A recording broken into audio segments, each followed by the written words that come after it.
What I love about the Hashiras is even though they are a group of very powerful and mighty warriors, they all overcame obstacles regarding their past, and Mitsuri is no different. Mitsuri at a young age was very different from the other normal children. She used to eat a lot and she was freakishly strong. And as she grew up and tried to find a suitable spouse, she had a lot of failed marriage proposals. She thought it was because of her hair being pink, so she turned it black, and she still couldn't find a spouse because all the men she was interested in were insecure due to her being stronger than them. Of course, this made her really sad and feel unwanted. However, everything changed when she met Kaguya Obuyashiki. He told her that her extraordinary strength was a gift and a blessing. So she joined the corps, and her sole purpose was to find a partner who was stronger than her, and she sometimes gets very embarrassed talking about her reason in becoming a demon slayer. Especially after hearing Shinobu's reasoning, she felt flustered and couldn't bring herself to look her in the eye. It's also important to note that Mitsuri and Shinobu became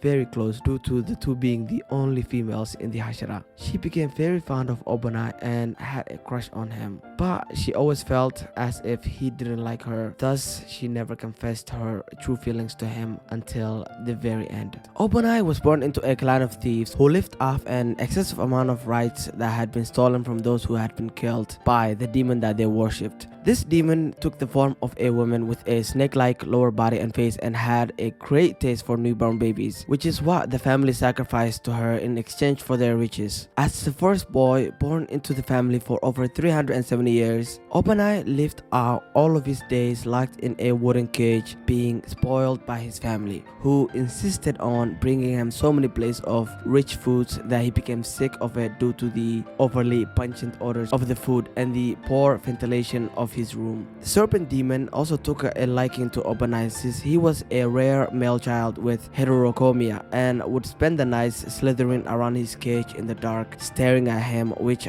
frightened Obanai, of course, so much that he couldn't sleep. When Obanai turned 12, he was finally allowed to leave his cell for the first time in his entire life, and he was taken into a room that appeared to be an expensive shrine and was finally put face to face with the serpent demon for the first time, immediately causing him to shake in fear and terror at the demon's appearance and the realization that this was the very same thing slithering in his room, staring at him every night of his life. The demon remarked that Obanai was very small and wondered to herself if she should wait to eat him until he was a little bigger. Deciding that she would eat him when he's a little bit older, she organized his mouth to be cut wider from ear to ear to match hers due to her liking him. The blood that he shed from his procedure was then collected into a chalice in which she drank from like fine sake. Back in his cell with his wound now covered up by a bandage, Obanai began to only think of escape and survival upon realizing his fate. He began to scratch away at the lattice of his cell with a stolen hairpin he took from one of his relatives that he would then use during the night in order to prevent anyone from noticing his attempt to escape. Day by day, he would be in a constant state of worry and fear, shaking in terror at the possibility of what would happen if the snake demon or his family would discover his attempt at freedom. The only being he could trust was a small snake that had somehow strayed into his cage and became his only friend, Kaburomaru. After a while of doing this, Obanai finally managed to completely remove a wooden chunk of his bars and escape into the night as fast as he could. As he ran, the serpent demon began to pursue him, almost catching up to him and killing him right before the flame Hashira at the time by chance came to his rescue. Also, this isn't Kyojiro, so maybe it's his father. It wasn't really confirmed. Because of Obanai's escape, the serpent demon had killed all 50 of his relatives, and the only surviving members of his bloodline was his older cousin, who had also been saved by the flame Hashira. When they were reunited, however, Obanai's cousin rejected him and began to violently attack and claw at him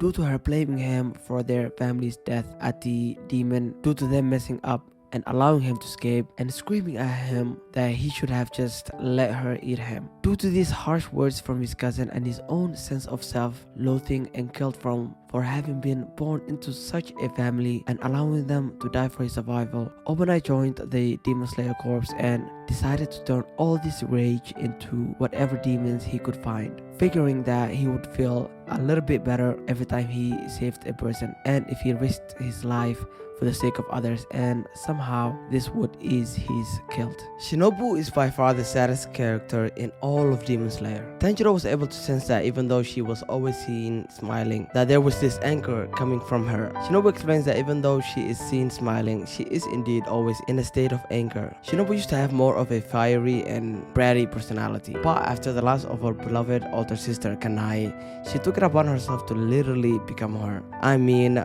literally. And the reason is actually quite honorable. Kanai was this light radiating her kindness and love to everyone. And as we know, there are a lot of sad cases that the Demon Slayers deal with when it comes to like saving kids who lost their families due to demons. And because she did not want the kids that called the Butterfly State home to miss Kanai and to live in a positive environment, she took it upon herself to smile and always show compassion. Her fiery side definitely gets out sometimes, most notably against Doma and even Sanemi when he grabbed Nezuko. She told him to fall in line. It's also interesting to note that even when Kiyu was holding her in a joke, she was smiling through it all. You do what you want to do with that information. That being said, thanks for watching.